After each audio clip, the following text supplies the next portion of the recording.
What if I told you that one man's actions shaped the world we live in today?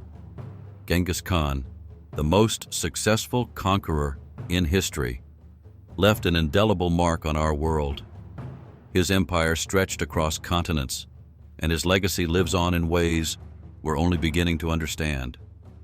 What hidden truth ties his influence to the very essence of our modern world? As we explore the life of this extraordinary figure, one burning question remains unanswered. Why did his unstoppable army suddenly vanish from Europe? The vast Mongolian steppes, a harsh and unforgiving landscape, were the crucible that forged one of history's most formidable leaders. It was here, amidst the endless grasslands and bitter winds, that a young boy named Temujin would begin his journey from outcast to conqueror. Born into the Borjigin clan around 1162, Temujin's early life was marked by hardship and violence. His father, Yesugei, was murdered by poisoning when Temujin was just 9 years old. In the aftermath, his family was abandoned by their tribe, left to fend for themselves in a world where survival depended on strength and alliances. The young Temujin quickly learned the harsh realities of life on the steppes. He and his family endured a constant struggle against starvation and rival clans, subsisting on small animals and wild plants while remaining ever vigilant. This period of extreme deprivation honed Temujin's survival instincts and instilled in him a fierce determination to overcome adversity. Despite these crushing losses, Temujin's innate leadership qualities began to emerge. Enslaved by the Taichi-ud, a rival clan once allied with his father, he formed alliances with fellow captives and orchestrated a daring escape, showcasing the cunning and resourcefulness that would later become his hallmarks. Free but still vulnerable, Temujin began building his power base. He reconnected with his clan and formed strategic alliances, notably with Togrul, the powerful leader of the Khwarezmian tribe. This partnership provided Temujin with crucial military support and political legitimacy. Temujin's rise to power was a series of battles, betrayals, and calculated moves. He fought against rival clans, including his childhood friend turned enemy, Jamuka. These conflicts tested not only his military might, but also his ability to inspire loyalty and build a cohesive fighting force. One of Temujin's most innovative tactics was his reorganization of the Mongol military structure. He created a revolutionary blueprint that turned disparate warriors into a single, formidable engine of war.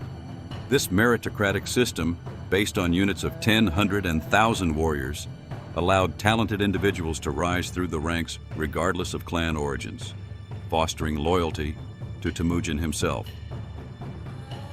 Temujin also adapted strategies from his enemies, incorporating Chinese siege warfare techniques and developing a sophisticated intelligence network. His reputation grew for both ruthlessness and fairness, inspiring fear and respect among allies and enemies alike. In 1206, at a great assembly of Mongol chiefs, Temujin was proclaimed Genghis Khan, marking the official unification of the Mongol tribes. The newly proclaimed ruler wasted no time in putting his unified army to the test, turning his gaze to the wealthy civilizations beyond the steppes. The Jin dynasty of northern China would be his first major target, setting the stage for the creation of the largest contiguous land empire in history. The Jin dynasty stood as a colossus, their great wall a testament to their might and their vast armies a shield against any who dared challenge them. But as the 13th century dawned, a storm was brewing on the Mongolian steppes, one that would shatter their illusions of invincibility and reshape the face of warfare forever.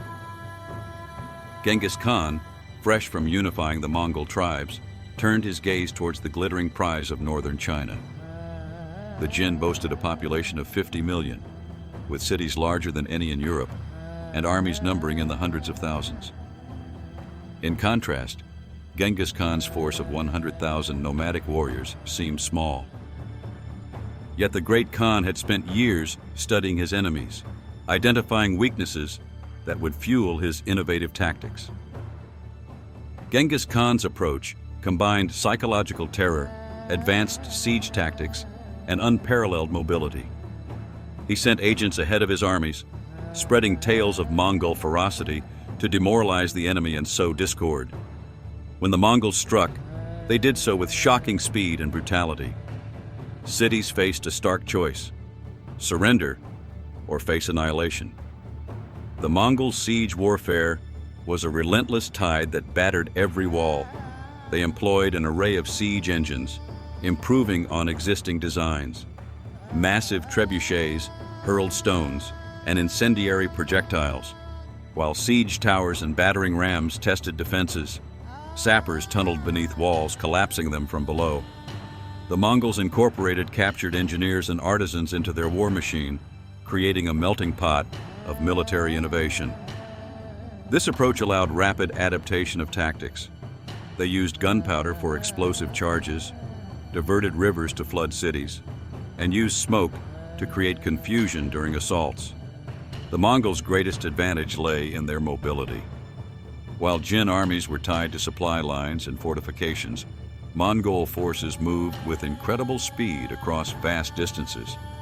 A sophisticated system of horse relays maintained communication and gathered intelligence, allowing complex maneuvers across a vast front. The Mongols employed hit-and-run tactics on a grand scale, appearing suddenly before a city, laying waste to its surroundings, and vanishing before a response could be mounted.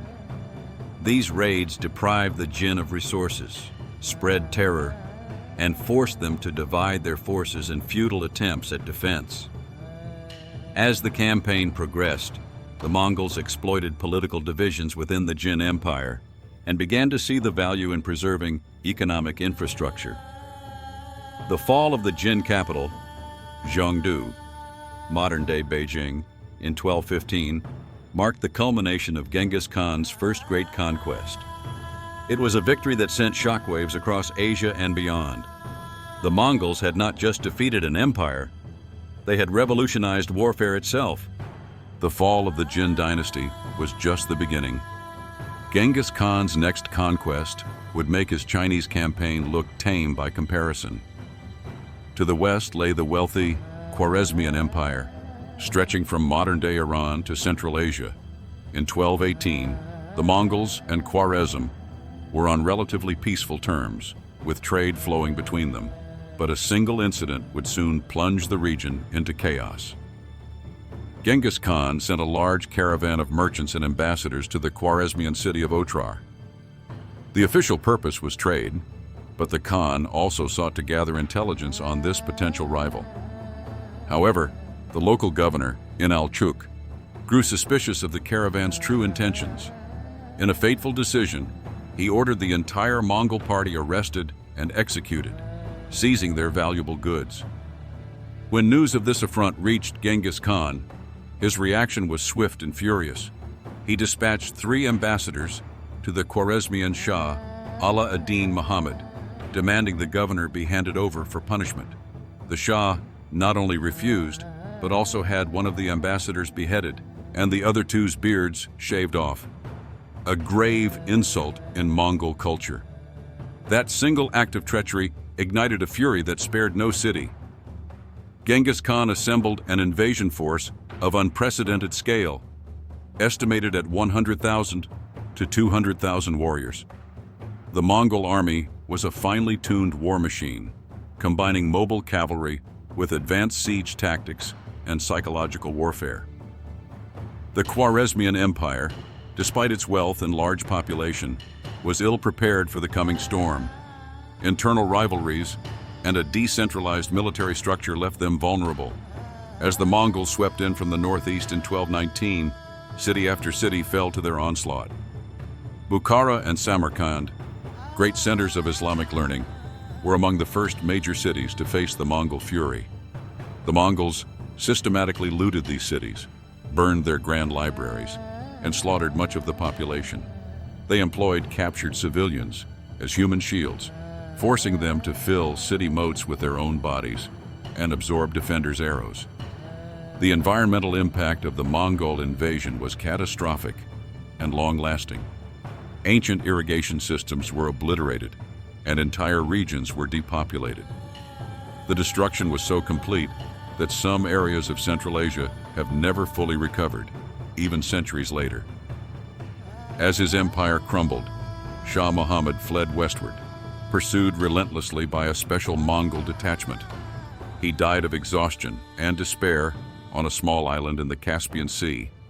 His son, Jalal ad-Din, continued to resist, but his forces were crushed in a final battle near the Indus River in 1221. The collapse of the Khwarezmian Empire was total and irreversible. In just 2 years, one of the most powerful states in the Islamic world had been wiped off the map. The death toll was staggering, with estimates ranging from 2 to 5 million people, a significant portion of the region's population. Entire cities were depopulated or ceased to exist altogether. The Mongol juggernaut that had devastated Central Asia was now turning its gaze westward. In the 1230s, Europe faced an existential threat unlike anything it had encountered before. The Mongol armies, under the command of Batu Khan and the brilliant general Subutai, began their relentless march toward the heart of medieval Christendom. As news of the Mongol advance spread, European rulers scrambled to prepare their defenses. Unprepared for the approaching storm, many leaders found themselves paralyzed with indecision and fear. The Mongols' reputation for brutality and military prowess had preceded them, casting a shadow of dread across the continent. The Battle of Legnica in 1241 marked the first major clash between European and Mongol forces. The Polish army, led by Duke Henry II the Pious, along with Teutonic Knights and other allies, faced the Mongol invasion force. Despite their bravery, the European knights crumbled before the Mongols' superior tactics and mobility. The battle ended in a crushing defeat for the Polish-led coalition. Duke Henry fell. Europe reeled. This defeat sent shockwaves through Europe, emboldening the Mongols to push further. If the cream of Polish and German knighthood could be so thoroughly routed, what hope did the rest of Europe have? The psychological impact was devastating, as tales of Mongol invincibility spread rapidly. The Mongols' main force, led by Batu Khan, swept into Hungary with terrifying speed. King Bela IV's preparations proved futile. The Mongols outmaneuvered and overwhelmed Hungarian defenses. Budapest fell, sacked, razed, its population massacred or enslaved. The Mongols' unparalleled reconnaissance system was key to their success. Scouts ranged far ahead, mapping terrain, assessing enemy weaknesses, gathering crucial intelligence. This allowed Mongol generals to adapt strategies swiftly, consistently outmaneuvering their opponents. European military tactics, like outdated fortifications crumbling under modern artillery, proved woefully inadequate against Mongol warfare. Horse archers, feigned retreats, masterful sieges. European commanders stood baffled and demoralized. As Hungary fell, panic gripped Western Europe. France, Germany, and Italy braced for the seemingly inevitable onslaught. Pope Gregory IX called for a crusade, but European rulers focused on fortifying their own territories rather than uniting against the common threat. The Mongols pushed to the Adriatic Sea. Their scouts probed further, likely reaching Vienna's outskirts and the Holy Roman Empire's borders. Batu Khan and Subutai stood poised to launch a full-scale invasion of Western Europe, with plans to reach the Atlantic Ocean. Europe teetered on the brink of total conquest. The Mongols had defeated the continent's best armies, and no force seemed capable of halting their advance. The very foundations of European civilization trembled before the Mongol onslaught, as the invaders demonstrated their ability to overcome any obstacle in their path. Just when all hope seemed lost for Europe, fate intervened in the most unexpected way. The answer to Europe's salvation lay not on the battlefield, but in the intricate web of Mongol politics. As the Mongol horde stood poised to strike at the heart of Western civilization, a single event would change the course of history. In 1242, the Mongol war machine that had decimated armies and razed cities across the continent abruptly turned back. This retreat left contemporaries and historians baffled for centuries. While several theories emerged to explain the withdrawal, including environmental factors and logistical challenges, the most compelling explanation lay in the death of Ogedei Khan, the son and successor of Genghis Khan, on December 11, 1241. News of Ogedei's death reached the Mongol forces in Europe in the spring of 1242, setting off a chain reaction within the Mongol Empire. While the armies waited, a storm was brewing not on the fields, but within the corridors of power. The Mongol Empire, despite its size and military might, was held together by a delicate balance of power and complex succession rules. Genghis Khan had established a system where his sons and grandsons would rule various parts of the empire, but the position of Great Khan was elected by a council of nobles called the Kurultai. With Ogedei's death, the empire faced a potential succession crisis. Batu Khan, the leader of the European campaign and a grandson of Genghis Khan, was a strong contender for the position of Great Khan. To secure his claim, he needed to return to the Mongol capital of Karakoram to participate in the Kurultai. This political necessity forced Batu to abandon the European campaign and march his armies back across the steppes. For Europe, the Mongol retreat came as an unexpected reprieve. The continent had been teetering on the brink of total subjugation, with no force capable of standing against the Mongol onslaught. The withdrawal allowed European kingdoms to recover and rebuild, setting the stage for the cultural and political developments that would shape the Renaissance and beyond. The long-term consequences of the Mongol retreat were profound. While Eastern Europe, particularly Russia, would remain under Mongol influence for centuries, Western Europe was spared from direct Mongol rule. This divergence in experience would contribute to the cultural and political differences that emerged between Eastern and Western Europe in the following centuries. Ironically, it was Genghis Khan's own foresight in establishing a system of succession that ultimately saved Europe from complete conquest. By requiring the presence of key leaders at the Kurultai, he inadvertently created a mechanism that would pull his armies back from the brink of total victory in Europe. Genghis Khan's legacy reaches far beyond conquest. His empire fostered unprecedented cultural exchange, spreading ideas, technologies, and even genes across continents. The Silk Road, revitalized under Mongol rule, became a highway for innovation, linking East and West like never before. Yet, for all his world-shaping influence, Genghis Khan's final resting place remains a tantalizing mystery. This enigma echoes the complex legacy he left behind, a ruler who reshaped continents now hidden from view. Some believe his tomb lies in the Khenti Mountains, others in the vast Mongolian steppes. This enduring secret invites us to ponder: how might unraveling such mysteries reshape our understanding of history and creativity? The Great Khan's impact continues to inspire, proving that even centuries later, his legacy lives on in unexpected ways.